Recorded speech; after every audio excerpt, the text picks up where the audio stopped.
Julie Townsend just popped in. Haven't seen you in a while, Julie. How's it going? Good, good, good. Sorry, I was muted. No, hello, everyone. Hello. Yeah, I think everyone's muted right when they first come in. So we've just been joined by Stacy Campbell and Captain Jeremy. Oh, and there's Joelle dialing in. Hi. Heidi, how are you? Hi, good. How are you? I'm fine. I'm fine. I'm excited about all the updates and growth at Bonnet Springs Park. Oh, yes, it's amazing. We're coming right along. Just knocking it out there. I know. I'm imagining lots of spring blossoms and butterflies, and everything's just in a spurt of growth, literally. There's a lot of pollen. Yeah, I bet there Yes, is. I'm currently dying because of the pollen. Oh. It's a love-hate relationship.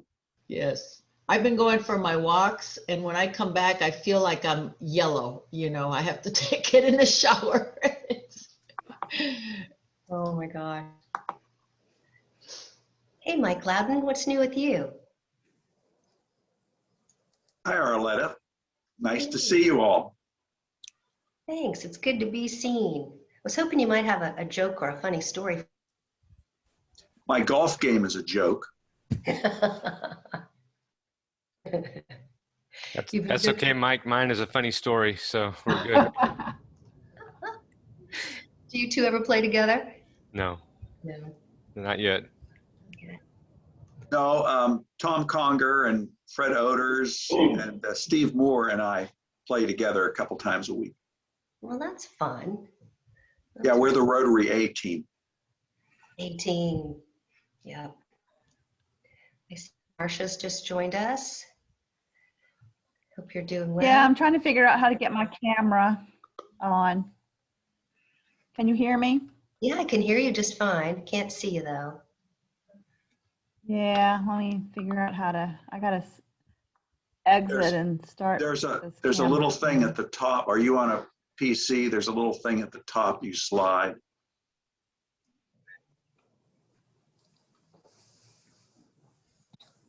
Yeah. Gary Clark's joined us and Jennifer Swenson, hello.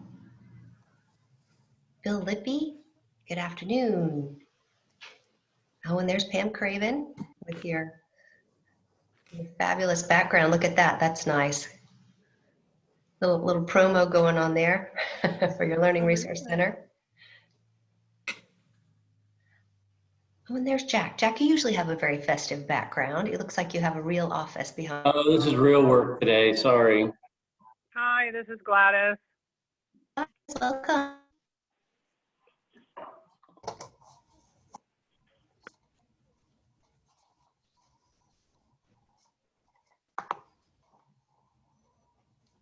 Oh, there's Cal. Cal has joined us. Welcome today. Oh, and Melanie Ryder. Hello. Good afternoon. Hi, Melanie. And your sunny yellow there today. Yes, I'm feeling a little sunshine. We have a nice shot of your door in the background. Are you going to run out any minute?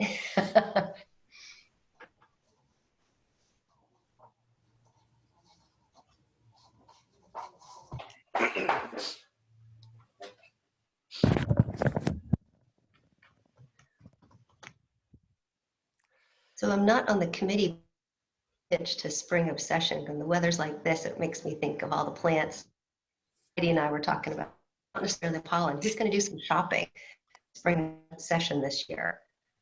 Yeah, it should be a great day. I've been watching the weather, and so fingers crossed. It'll be good. Yes. I can feel it. You're going to have great turnout. Yes, yes, yes. Has to be, has to be. It will. With all the work you've put into it, come on. Yeah. Oh, there's Darlene. I don't think I've said hi to you yet this morning. Hello. Morning, Arletta. Martha Lou. Looks like you've got an empty chair next to you. You're going to have a guest today? No, that's the chair when the cats decide they're going to come visit. I send them right there so they can still be part of still be right near me, but they don't have to be part of the picture. Yeah, my cat's become kind of famous. She loves to walk right in front of me, pretty much Yep. every Zoom call. And turn her rear end, or his rear end, whichever one it is, towards the camera. But I've discovered cats do that when they're greeting each other, so I guess I don't have to be insulted. Maybe this is a good time to transition into the meeting, huh? Please. Yes, you Arletta. probably need to take over, or we might get too far into that. Right. Come on. Arletta, thank you. Arletta is the board president for the Imperial Symphony Orchestra. There's a show tonight. We're sold out. Very Arletta's good. Arletta is a 4-year Rotarian. Thank you so much for your greeting services. Again, look forward to next week. Amanda, let's call this meeting to order, please.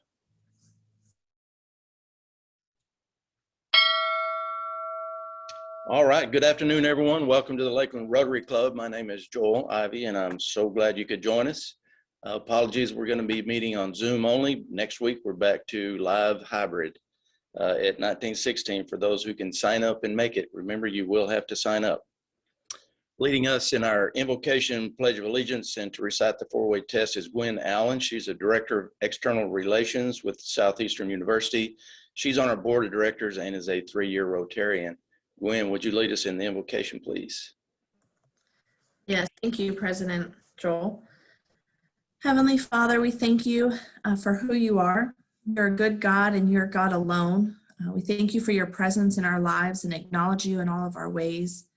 Lord, we lean not on our own understanding, but we fully trust you and that you direct our steps and that your plans for us and this city and our nation are good and the world around us. Father, we ask that you help us to love our neighbors as ourselves and to love you with all of our heart, soul, mind, and strength. Help us, Lord, to live out the four-way test, that everything that we say and do, Lord, that it would be true, fair, that it would create goodwill and benefit everyone involved. We ask that you continue your goodwill here in Lakeland, in Florida, in the U.S., and abroad, and that you would use us as you will. And it's in your name we pray. Amen. I pledge allegiance to the flag of the United States of America and to the republic for which it stands, one nation, under God, indivisible, with liberty and justice for all. Of the things that we think, say, or do, is it the truth? Is it fair to all concerned? Will it build goodwill and better friendships? Will it be beneficial to all concerned? All right. Thank you very much, Gwen. Leading us in the introduction of guests and visiting Rotarians, Trey is absent, but Amanda has agreed to step in. Amanda? Thank you, President Joel. Well, I know that our good friend Doug McCall is here as a visiting Rotarian from the Rotary Club of Wallace, England, so welcome to Doug. And I think, Gwen, I saw your guest is here again. Would you like to introduce him? Absolutely. Thank you, Amanda. I'd like to introduce Ryan McKellen. He is the general manager for the International Diamond Center here in Lakeland, Florida at Lakeside Village. This is about his third time joining us, third or fourth, and I know he's interested in joining the club. And so we're excited to have you here, Ryan. Thank you very much. This is my fourth meeting, as you mentioned. One was live, 3 on Zoom here. And really am enjoying meeting everybody. I really enjoyed seeing everybody's face last week. And moving forward, love being a part of this community and love being part of this group. So thank you guys so much for the invitation once again. Thank you. Welcome to Ryan. Is there any other Rotarian that has a guest you would like to introduce? Speak up. Okay, hearing none. Are there any other visiting Rotarians that I missed? I'm sorry, Amanda. This is Stacy. I was trying to unmute myself. Go ahead. So Stacy Campbell Dominic, and I have a guest. It's Allison Lewis. She's known as Al, and she's in here somewhere. I see her now. And Alice is a resident of Lakeland, and she is interested in Rotary. Great. Welcome to Al. Anyone else with a guest or a visiting Rotarian? All right, then. Welcome to all. Thank you. Right. Thank you. Yep, unmuted. Thank you, Amanda. Appreciate it. By the way, Amanda is one of the hardest working people we have on staff here and who's not really on staff. Amanda is attorney at Peterson Myers. She's our communications committee chair and she's our president-elect. I'm not sure how far that goes, but she's coming up the line somewhere. Time for happy dollars. If anybody has a happy dollar, please unmute yourself and speak up.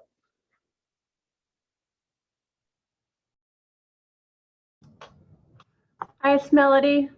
I just want to say I'm happy 4 days out of the spring obsession, and the committee has worked tirelessly. We are almost home, so I'm happy. You'll be much happier on Sunday. Yes. Any other happy dollars? Yes, this is Arletta, and we have our spring concert tonight with the Imperial Symphony Orchestra. It's going to be on the grounds of the Polk Museum. We're very happy to partner with a fellow arts orchestra. We'll be performing Concerti Grossi, which is just a medley of various. And the Red Door is having, it's not associated, but they're right there. And so they're going to have, I think, a special pre-feed menu tonight. It'll be the only live concert we'll be doing this spring. And it's a payback for Chuck Foss over at Corewell. He's our sponsor for this particular concert, which we had to cancel. And we'll have our concert series schedule lined up for you for next year soon. We're working on it now. Thanks. Great. Thanks, Arletta. Any other happy dollars? I have a happy dollar. This is Gwen Allen. This Thursday is the forum. You might have been on the line when I was talking about it earlier before we got started, but it is online. It's virtual, free. You can register at seuleadershipforum.com. And we will have an in-person guest, but we have over 2,000 registrants now, or close to 2,000. And so we're excited about just the opportunity to pivot to online, offer it for free this year, and then also be able to host a nice small in-person event as well. So I'm thrilled about the way that that's taken shape and hope you'll join us. Thank you, Gwen. Any other happy dollars? All right, we'll move into regular announcements. Brandon, were you wanting to talk about the foundation? Yes, sir. I'll talk about it briefly and then we can move on. But we, the last couple of weeks, we were able to have a couple of different, speakers and anecdotes talking about personal connectivity to the foundation and what Rotary and our club specifically has been able to do through gifts to the foundation that then we get to give on into our local community and beyond. So just over the last couple of weeks, we've had about $2,000 of additional donations to the foundation, which is great. We're currently at about $11,000 that we've as a group donated to the annual fund this year. Our average over a long period of time has been about 20 to 24,000. So that's measured by Rotary year. So we've got about 9,000+ to go so that we end President Joel's year in the same position.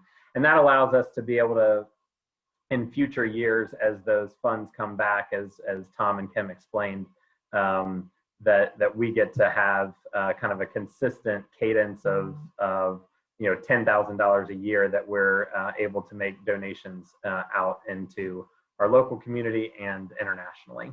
And the last thing is, I'll send around a link right now in the chat again, but really encourage everyone to go on My Rotary and sign up on Rotary. Rotary Direct is what it's called, where you can just make regular contributions, credit card or ACH from your bank account. And it's super simple. You can do any dollar amount. Out of 196 of us members, only 34 people are currently signed up for Rotary Direct. So really need to get that number up because that helps it be something more consistent that we can all depend on for our giving as a club. And then lastly, since July of 2020, so this Rotary year, of that 196 people, only 45 have made donations to the foundation. So really encourage a little bit more participation there, and that way we'll be able to end it strong. President Joel, back to you. Thank you, Brandon. Brandon, of course, is the vice president with the Ruthvens. Doing a great job on managing the foundation, Brandon. Thank you. Dr. Mel, anything else on Spring Obsession? I know that we need volunteers. I think we have like 100 positions left open, so people need to sign up. Yes, please. Yes, please. We need some sweat equity. So we thank you for that. I know Scott is getting that all together, and the committee has, we're right there, days away. We're having our final meeting tomorrow, but of course, please attend to support and check out the new space. So we really appreciate that attendance and volunteers, and hopefully we more than exceed our goals here. So thank you, President Joel. All right, thank you, Dr. Millen. Thank you, Matt, and everybody that's on the committee that's working on this. You guys are doing a great job. Sunday is almost here. Tonight there's a board of directors meeting. If you are really, really lonely and you don't have anything to do, you're welcome to come. Anybody's welcome. But particularly we need the board of directors to show up. So if you're on the board of directors, we're having it right here at my building downtown, the Lkld Electric building, 5:15. Also, March is Women's History Month. We're celebrating greatly. You can look online. There's all kinds of Facebook posts going on. Stacy Campbell Dominic is doing a great job of calling people out, the great women in history, and both past, present, and current, I would think. So I guess present, current's the same thing. So, we really want to make sure that we honor the great things that women are doing, and particularly in this club. We're blessed to have very strong personalities in this club that can help take us to the next level. And so we're so grateful for the women participants that we have in this club. So thank you all.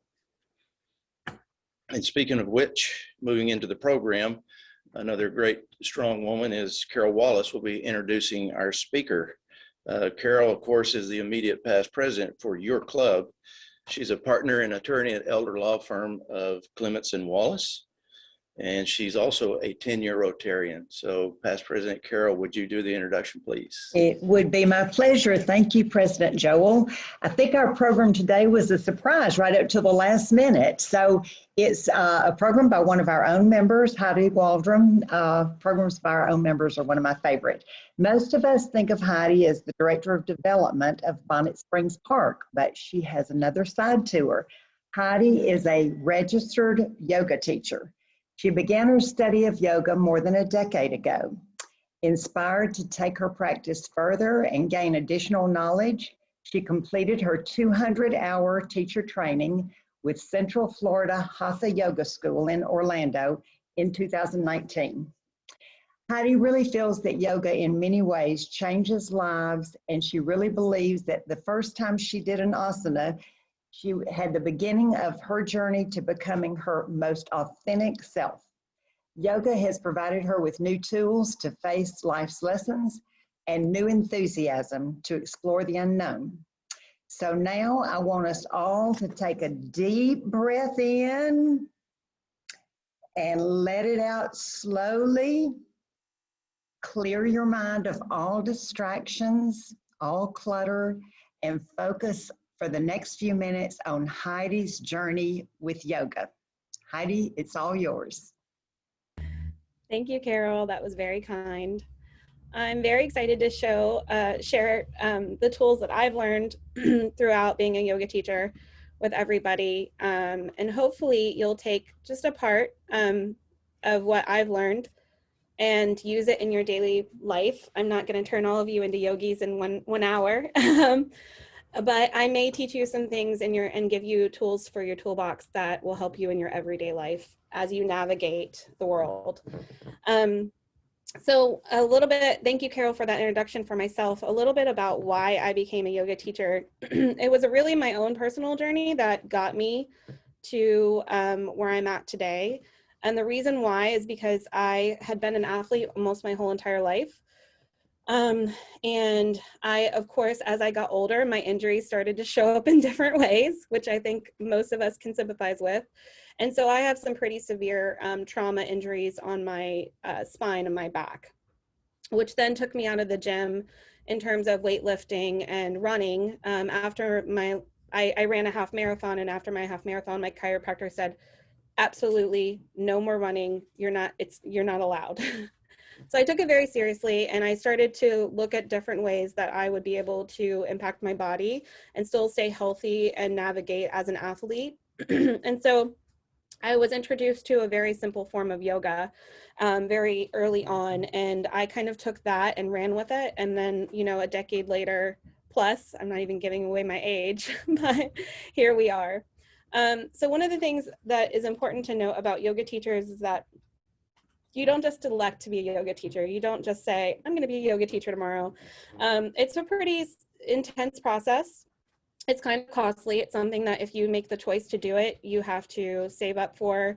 And it's an investment in yourself, really. And that investment can cost up to $5,000. So as you have your college education or certifications that you've gotten educated in, yoga is just, being a yoga teacher is just another certification, another investment for yourself.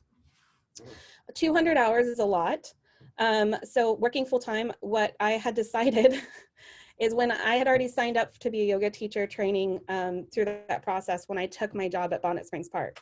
My yoga teacher training was in Orlando, and of course Bonnet Springs Park is in Lakeland. So as you can imagine, I would get off of work on Fridays, drive to Orlando as fast and safe as I possibly could, and go to my classes, and I would immerse myself all weekend long. So from Friday all the way until Sunday night, hours of education and training and classes being drilled into me, as well as becoming, you know, working here my first year. So it was quite an adventure that I took myself on. And I learned a lot about yoga and myself in that whole process. And I thought being a yoga student in a classroom environment was, I could do this, no problem. Being a yoga teacher is something completely different. You have a lot of tools and knowledge given to you through lineage, through education, through science. There's so many different things. As you can see, the little, I took a little screenshot of something that's a very educational, beneficial. You choose what kind of yoga you want to be certified in. My certification is in Hatha. So I'm certified in Hatha yoga and meditation, and I can teach Ashtanga, power, and different yogas. And I'll talk a little bit about those throughout this presentation.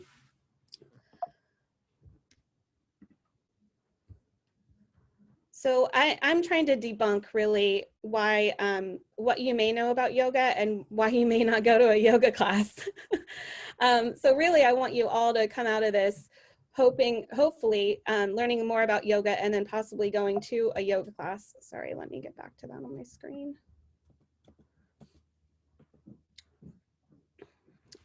So yoga, there's a deep history of yoga, and it's often overlooked. It's been handed down for many generations.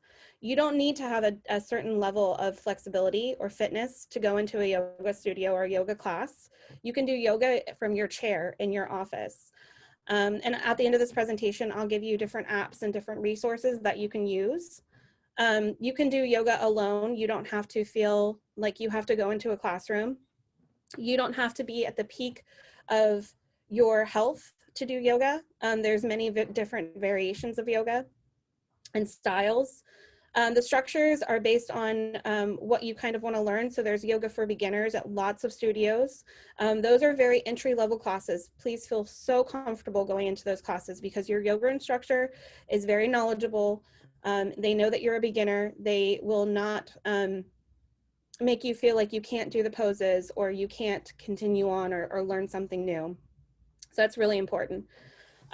Dress and wear things that are comfortable. You don't have to buy the Lululemon yoga pants to do yoga. You don't have to match to do yoga. Nobody cares what you're coming in and looking like. So just kind of leave that thought process at the door. Like, I have to have the nicest clothes to do yoga. I have to I have to know and dress the part. You don't have to dress the part. Just wear something that's comfortable and you can be flexible in. Don't be afraid to introduce yourself to an instructor. Yoga instructors are really nice and fun and energetic, and that's because we love what we do. So please feel free to go up to the yoga instructor, introduce yourself, tell them you're a first timer, tell them it's your 5th class, tell them that you went to a class and you didn't love it, but you're here again trying it. Again, they'll welcome you with open arms. Things to bring a water bottle. There's different instructors that'll tell you different things, and what I will tell you is bring a water bottle. If you feel that you need to take a stop and drink some water during a yoga class, please feel free to do that. I'm giving you permission. Bring a towel, because you may or may not sweat depending on what kind of yoga class you go to. And of course, a yoga mat. And you can get a yoga mat at as easy as Walmart, Marshalls, so on and so forth. It doesn't have to be the top of the line yoga mat. It goes back to that principle. You don't have to have a $60 yoga mat to do yoga. There's any type of yoga, you'll have etiquette, and the yoga teacher will open up the class by saying, you know, this is what we're going to experience today. You should follow that suit. If you can't do a certain pose, if you can't get upside down and stand on your head and sing a song at the same time, please don't stress about that. That's not what this journey is for.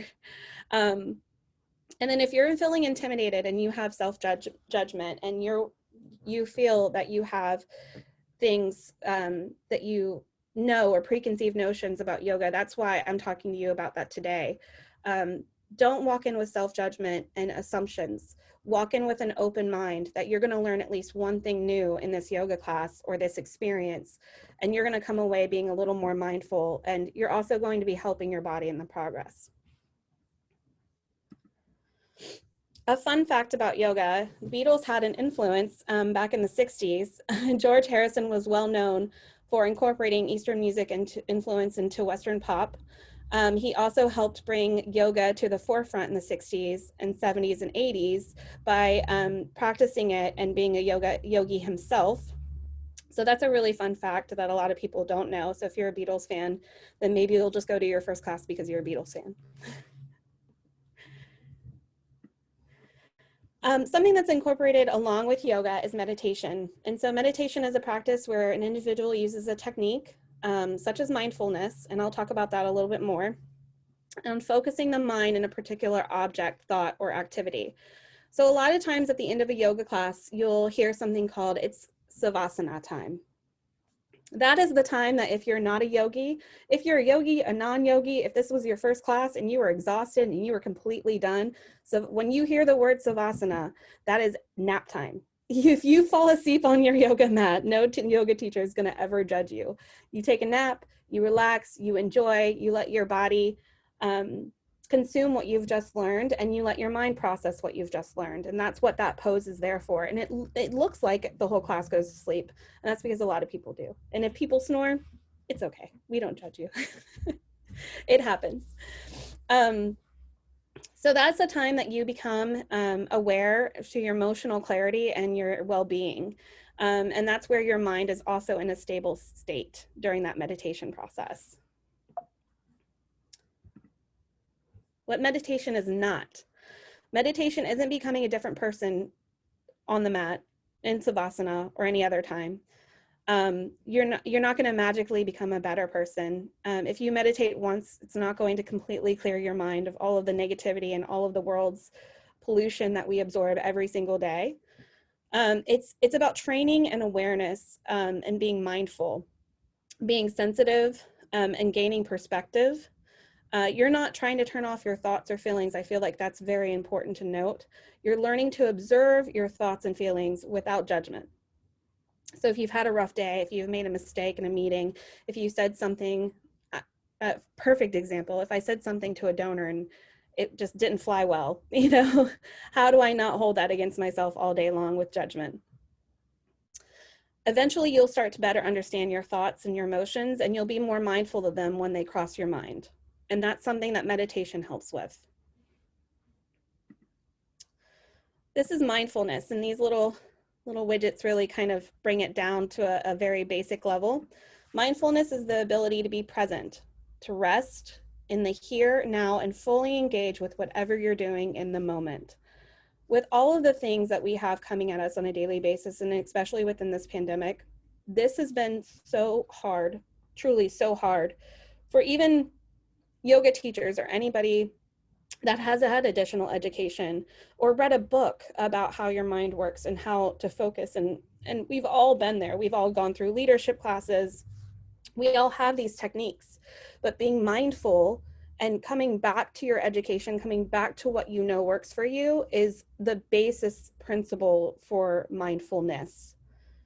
Mindfulness is a type of meditation in which you focus on being intensely aware of what you're sensing and feeling in the moment without interpretation or judgment. So that's really, again, going back to that non-judging self-thought process. Practicing mindfulness involves breathing methods, guided imagery, and other practices to relax the body and the mind and reduce stress. So at the end of the day, we're all trying to navigate, reduce stress, calm down, fall asleep at the end of the night. Again, mindfulness meditation can really help with that. So at this time, now that you know what mindfulness and meditation is, we have a beautiful photo on the screen, and it's the ocean. So the ocean for me is a really special place. And what I want you to do at this point is I'm going to take you through a mindfulness meditation. It's going to be short. You're going to listen to my voice. I'm going to guide you through it. I hope that this will relax you for the rest of the day. I hope that you will gain some clarity. Maybe some thoughts will come up during this meditation process. You can listen to those thoughts. You can see them come across your mind. You may want to brush them away. You may want to follow through with them while you're listening to my voice. That's completely okay. If nothing else, this meditation is something that you would be able to take with you every single day. You will be able to stop and do it at your desk at work. You'll be able to put some earphones in.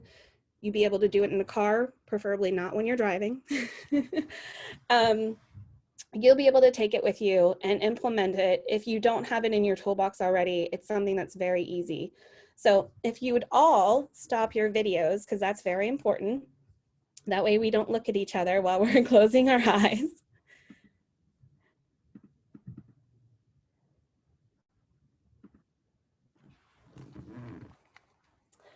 And so it's 12:32 right now. So it's about a 5-minute meditation.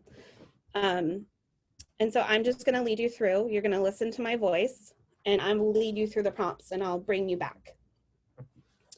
So for this meditation, if you would just lightly close or open your eyes, you'll want to be aware when you close your eyes of your breathing. You'll want to be aware of your breathing throughout the whole meditation.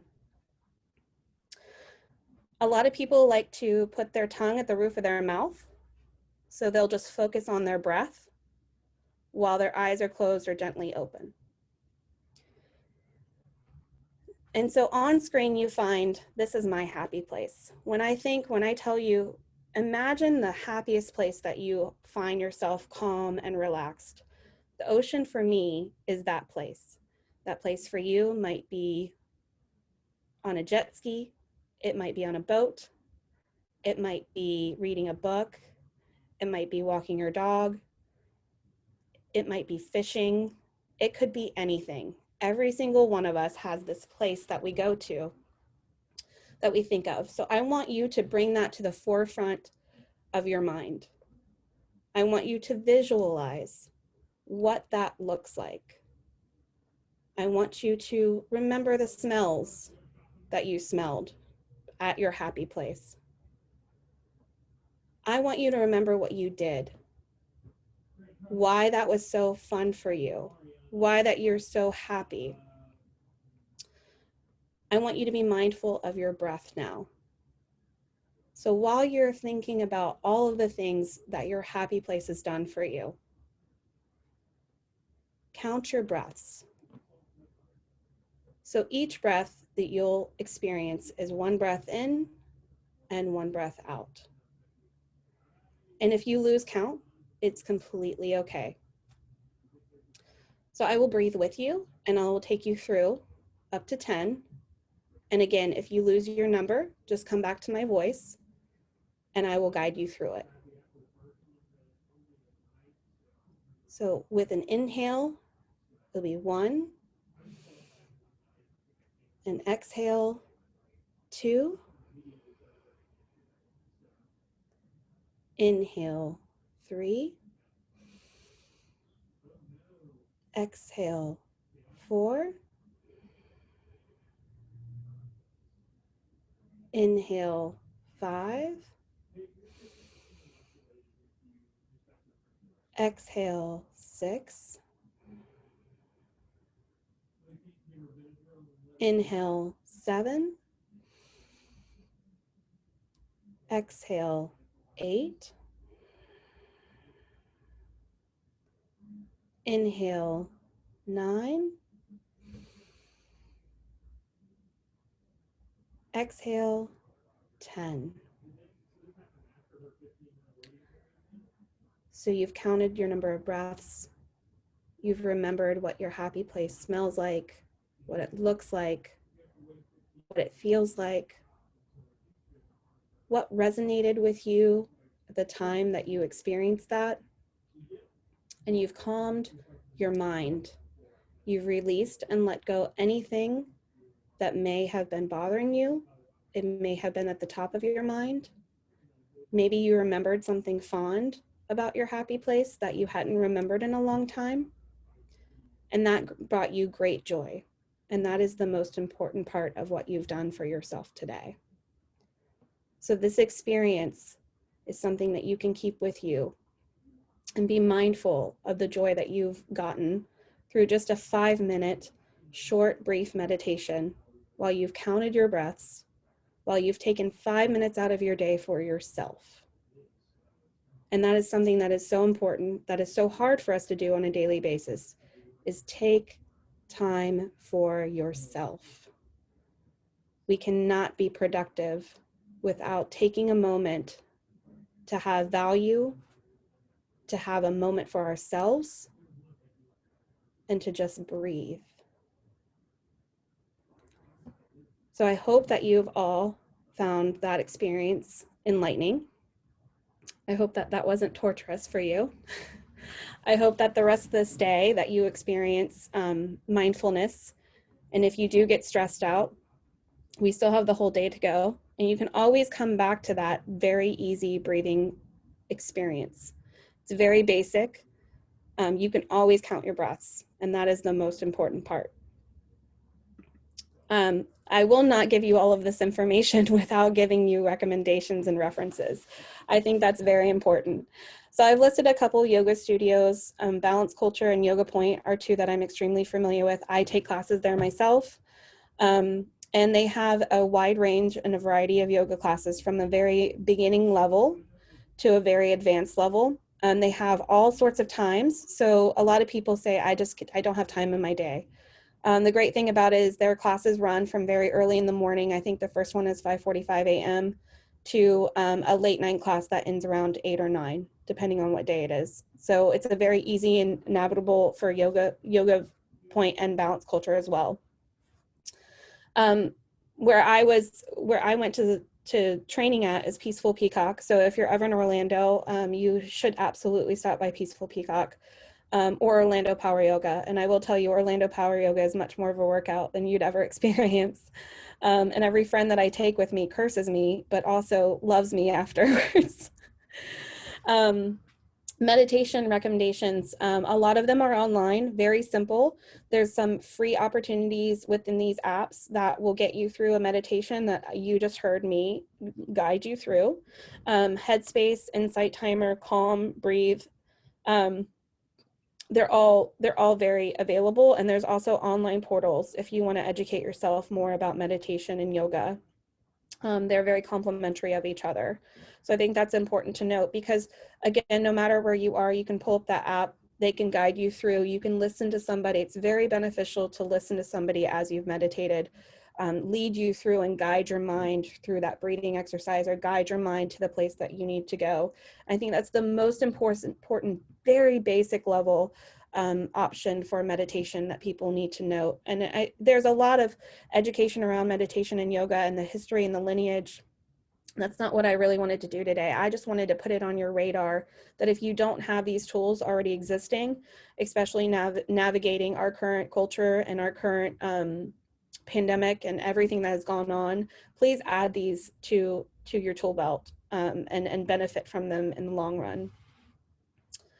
Then we also have yoga reference material. If you want to deep dive into books and education, I'm more than happy. I will send this presentation out, but these are places that you can go online to access this information if you want to become a yoga teacher. If you want to join me as a partner, I would love that. But then there's also very basics of starting a daily burn, which if you burn calories in yoga, you can definitely do that. All the way to partner yoga or prenatal yoga. So if you have somebody in your life that's currently pregnant, yoga is extremely beneficial for them. And they can either do it through an app or they can have, there's classes that are available in the community. So that's another really great point. During my training for prenatal yoga, I really never realized there were so many benefits. So every single one of my friends that's pregnant, I always lead them through some sort of yoga, so because they find a lot of relief from it. And I appreciate it. That's all I have for my presentation today. I appreciate taking the time. I'm happy to answer any questions that anybody may have. If you'd like more information, if you'd like to talk to me one-on-one, I don't teach at a studio right now just because my schedule is really crazy at Bonnet Springs Park, but I am happy to do one-on-one education or teachings, or if you want to do like yogis drink wine. So if you want to do a wine event or something like that at a private home, I'm fully certified. I'm fully, I have insurance. That's another thing that's important about yoga teachers is that we are fully insured.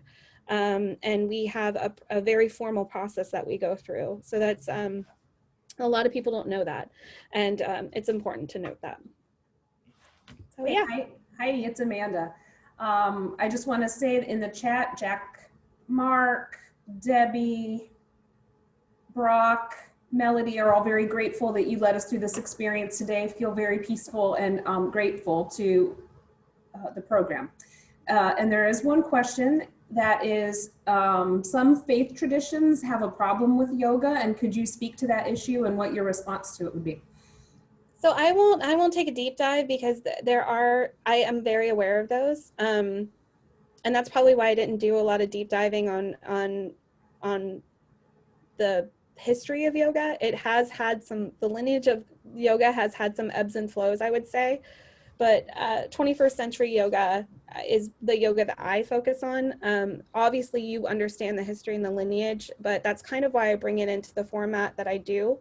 So it would be a shame for somebody not to apply this to their life because of historical references and historical issues. Because there's so many health benefits to yoga that are so important to highlight. So I think whenever I talk to somebody about yoga that's completely new to being a yogi and they have some questions around faith-based issues, that's how I break it down to them. I bring it all the way down to just a very basic cellular level of you're going into a class, there's depending, there's actually really no studios that when you walk into a studio, nobody asks you what your faith is. I will bring it down to that level. It's a very comfortable experience. You don't have to fill out any paperwork that says anything. You're coming in as a first-time yogi or a repeat yogi. You're going into a studio with somebody very similar to like myself, and they're taking you through the pace. And at no point are they shoving history or anything else that they want you to learn. That's not what yoga is. Now, if you go and educate yourself and read books like I have, tons of them, that's where you gain the knowledge for yoga. But a studio with a 30-minute class or a 60-minute class is just going to take you through very similar aspects of what I just did. And I think that is what is extremely beneficial in today's world for yoga. So hopefully that answers questions. Carol's now advocating for you to teach a class for our club. And I'm happy to do that. Yeah, absolutely. So maybe that could be a future fellowship opportunity for us, or perhaps even a regular meeting. So yeah, I would love to do that. It's a very open format.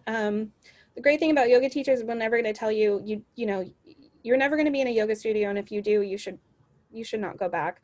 I will tell you, if you go into a yoga studio and you do a position wrong, or they correct you in the middle of the class or something like that, that's not what yoga teachers are meant to do. They're meant to make you feel welcome, to make you feel like you're inspired, to make you feel like you're doing something that's healthy for your mind and body. And that's the kind of experience that I want for everybody. So I'm more than happy to lead a yoga class. Linda is asking if there is a difference that you can articulate between yoga, meditation, and mindfulness. There are different lineages for sure. Meditation is very much scientifically based. Scientifically, the impact of meditation and mindfulness go hand in hand, and there's a lot of data behind the practice of meditation and what it can do for your mind. And yoga, it's a complementary, it's to your body. So yoga and mindfulness and meditation all kind of go together very similarly, but there's different branches of your mind and body that they work on and focus on.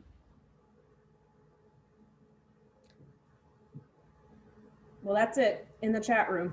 All right. Yeah, after Alice Hunt, after work yoga and wine social, I'm here for it all day long. You had me at wine. Exactly, me too. Heidi, thank you so much. That was very that was very interesting. I think I could use that 3 or 4 times a day, actually. So I do appreciate you leading us through that. I think we all need to take a break every now and then and try to take things down a notch or two, right? Very helpful. Thank you. Appreciate it. Jack Lohman, would you like to make an announcement that I cut you out of? Well, I just want to remind everybody, yes, we are going to meet in person again next week. For those of you that were there last week, I think you enjoyed it. We had a good time. We had about 50 of us. The room can certainly hold more. So what we need you to do is go online to the lakelandrotary.org website. Up at the top banner, you'll see a link that says Lunch at the Heights or Lunch at the Heights beverage only. You have your choice. And reserve your spot. We have to do it by reservation only because I have to give them a head count.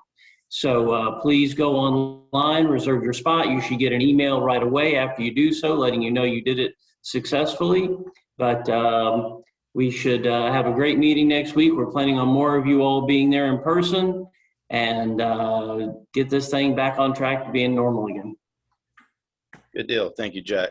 That was a pretty manic experience last week, but I just ask everybody for your patience as we work through this and try to make sure that the technology is working. So that's why we had to get started late. That's why the camera angle was pointed right up my nose. So we're working on those things. So bear with us, everybody, if you will, please. For our guests and visiting Rotarians, Doug, Ryan, Al, Amanda, did I miss any? Okay, thank you very much for attending. It's always glad to have guests and visiting Rotarians here. Thank you so much. Our weekly quote: set peace of mind as your highest goal and organize your life around it.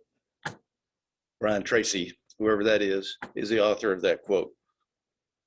Next week's program, as we just mentioned, is in person and hybrid with Zoom. And so I don't know what the program is yet, but we'll find that out and have that announcement out to you shortly. So absent any protests to the contrary, let's call this meeting adjourned. Thank you all. Have a great week.